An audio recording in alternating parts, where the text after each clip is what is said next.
নিজেদের ঘরের মাঠে নিজেদের দর্শকদের সামনে স্বপ্নের মতোই শুরু করল মেক্সিকো। বিশ্বকাপের উদ্বোধনী ম্যাচে দক্ষিণ আফ্রিকাকে 2-0 গোলে হারিয়ে আসরে দুর্দান্ত সূচনা করেছে স্বাগতিকরা। ম্যাচের শুরু থেকেই ছিল মেক্সিকোর আধিপত্য। মাত্র 9 মিনিটেই আসে বিশ্বকাপের প্রথম গোল।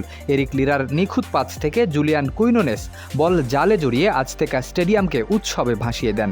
বিশ্বকাপের এই আসরের প্রথম গোলদাতা হিসেবে ইতিহাসের পাতাতেও নাম লেখান তিনি।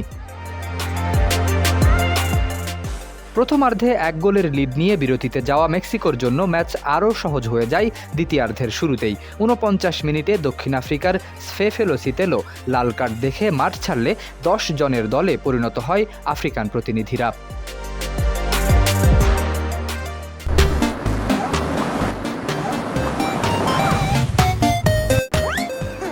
সংখ্যাগত সুবিধা কাজে লাগাতে সময় নেয়নি মেক্সিকো। 67 মিনিটে রোবার্তো আলভারাদোর ক্রস থেকে দুর্দান্ত হেডে ব্যবধান দ্বিগুণ করেন অভিজ্ঞ স্ট্রাইকার রাউল জিমেনেস।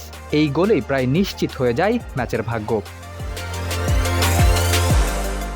তবে ম্যাচের নাটকীয়তা তখনও শেষ হয়নি।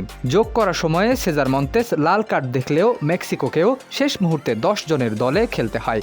আর ম্যাচের একেবারে শেষ দিকে দক্ষিণ আফ্রিকার আরও একটি লাল কার্ড 3 লাল কার্ডের বিরল এক ম্যাচের সাক্ষী হয় বিশ্বকাপের উদ্বোধনী লড়াই। পরিসংখ্যানও বলছে পুরো ম্যাচে কতটা একচেটিয়া ছিল মেক্সিকোর দাপট। বলের দখল ছিল 62%, যেখানে দক্ষিণ আফ্রিকার মাত্র 38। মেক্সিকো শট নিয়েছে 16টি, দক্ষিণ আফ্রিকা মাত্র 3টি। প্রতিপক্ষের বক্সে বল স্পর্শ করেছে 20 বার, আর দক্ষিণ আফ্রিকা মাত্র 2 বার।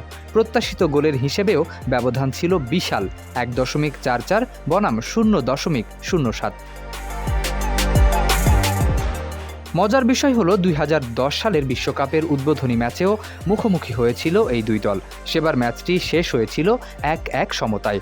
তবে 16 বছর পর বিশ্বকাপের নতুন উদ্বোধনী লড়াইয়ে 83,000 দর্শকের সামনে বিশ্বকাপ মিশনের শুরুতেই পূর্ণ 3 পয়েন্ট তুলে নিয়ে গ্রুপের চালকের আসনে বসে গেল মেক্সিকো। শরীফ উদ্দিন, ইত্তেফাক নিউজ।